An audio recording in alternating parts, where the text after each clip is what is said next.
America is the most powerful country in modern history. That much is clear.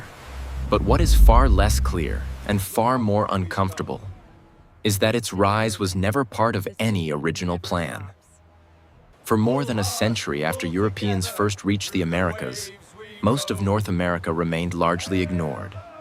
Before Christopher Columbus set sail, maps did not show a continent here. At best, there were uncertain reports, stories of distant land, mentioned, but never fully understood. Columbus was not searching for something new. He was trying to reach Asia. When he sailed west, he expected spices, cities, established trade routes. Instead, he found islands in the Caribbean. There were no spices waiting, no confirmation of Asia, but he believed he was close. He called the people he encountered Indians, convinced he had reached the edges of India. When he returned to Spain, the exact location mattered less than what he brought back. Gold. Not in overwhelming quantities, but enough to change the conversation. Enough to justify another journey. Spain did not yet understand what had been found, but they understood potential. At the same time, Portugal had already established a working route to Asia by sailing around Africa. Compared to that, these western lands remained uncertain, and for a long time, uncertainty was enough for Europe to look elsewhere. Spain did not wait for full understanding. It acted.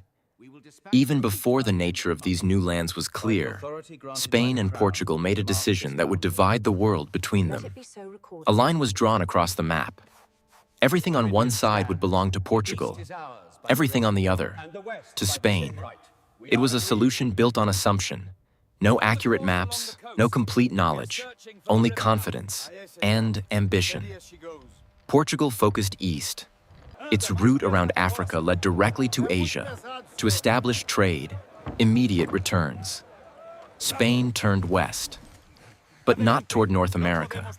The focus was further south, where expeditions revealed something far more convincing: gold, silver, and large populations.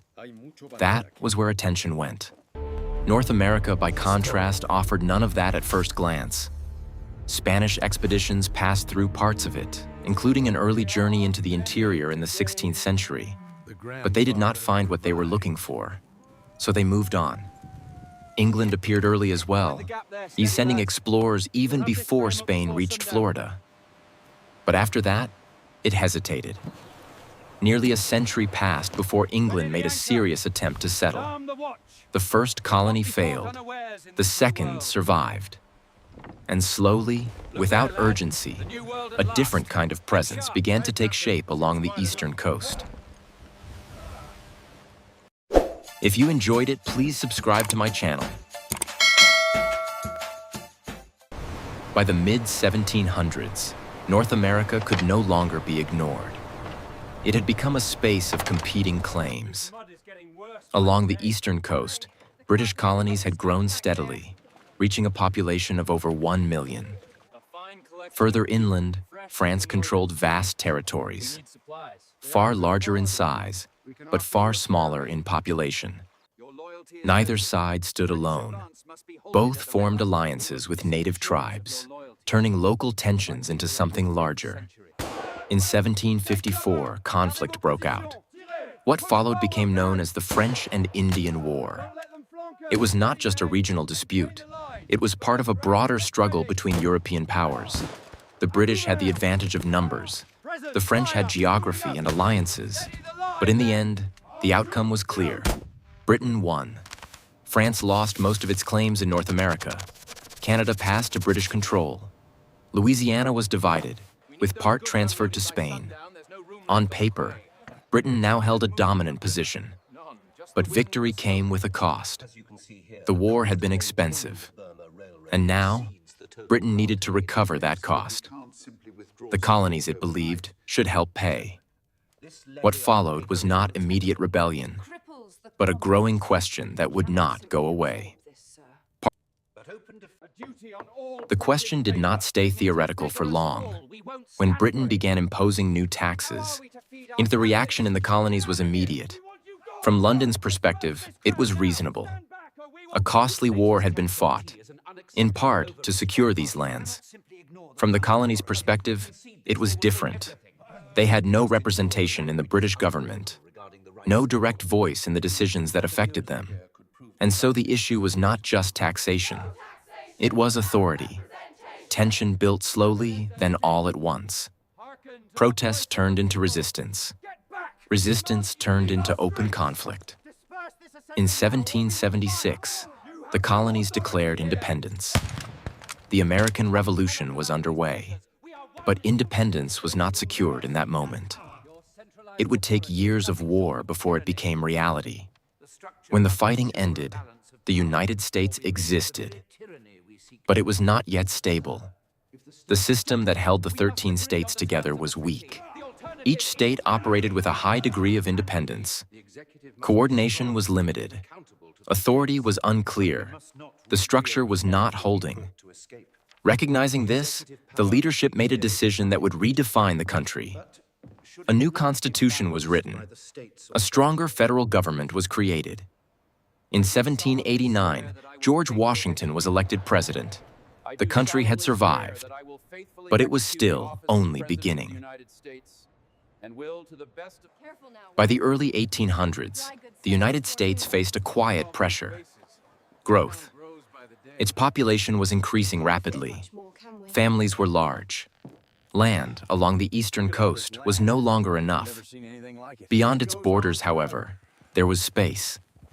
At the same time, in Europe, Napoleon Bonaparte had taken control of France and was expanding his influence.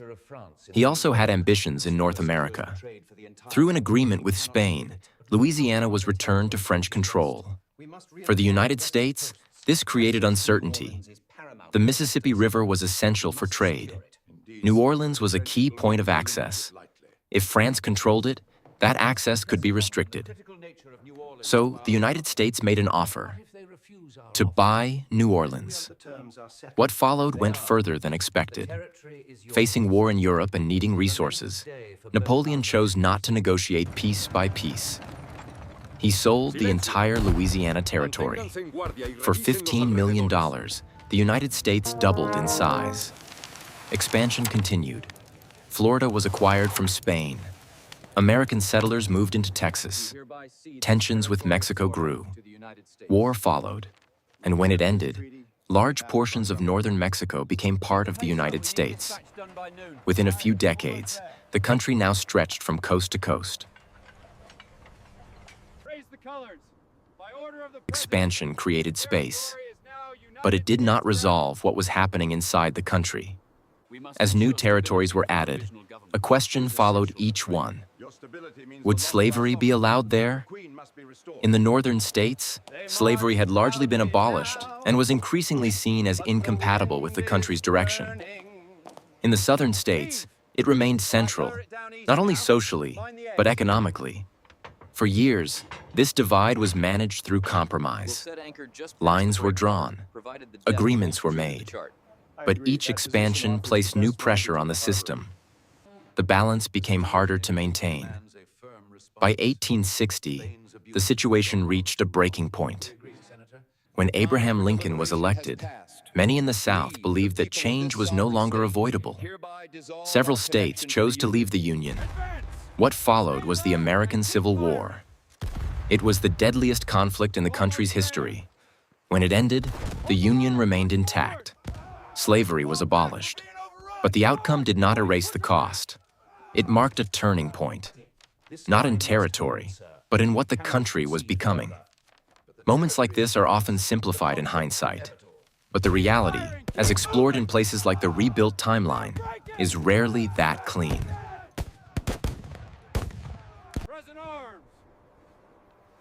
After the Civil War, the United States did not turn inward. It continued to grow. Territory was added in different ways. Alaska was purchased from Russia. Hawaii, after a period of political change, was annexed. But the most significant shift came at the end of the 19th century. In 1898, the Spanish-American War changed the country's position in the world. As the conflict began after tensions in Cuba escalated and a U.S. warship was destroyed in a sudden explosion, the United States demanded that Spain withdraw. Spain refused. War followed. It was brief. When it ended, Spain lost control of its remaining major colonies. The United States gained influence in Cuba and took control of Puerto Rico and the Philippines. For the first time, American power extended beyond the continent. At the same time, infrastructure was reshaping strategy. The Panama Canal, completed in 1914, allowed movement between the Atlantic and Pacific with unprecedented speed. This was no longer expansion for settlement. It was positioning. By the time global conflict emerged in the early 20th century, the United States had become more than a nation of territory. It had become a nation of reach. And if you look back at how that happened, step by step, decision by decision, it becomes harder to see it as inevitable, which raises a question worth leaving open. Was this outcome the result of a clear direction, or a series of choices that only make sense in hindsight? That question, more than any single event, is where the story continues.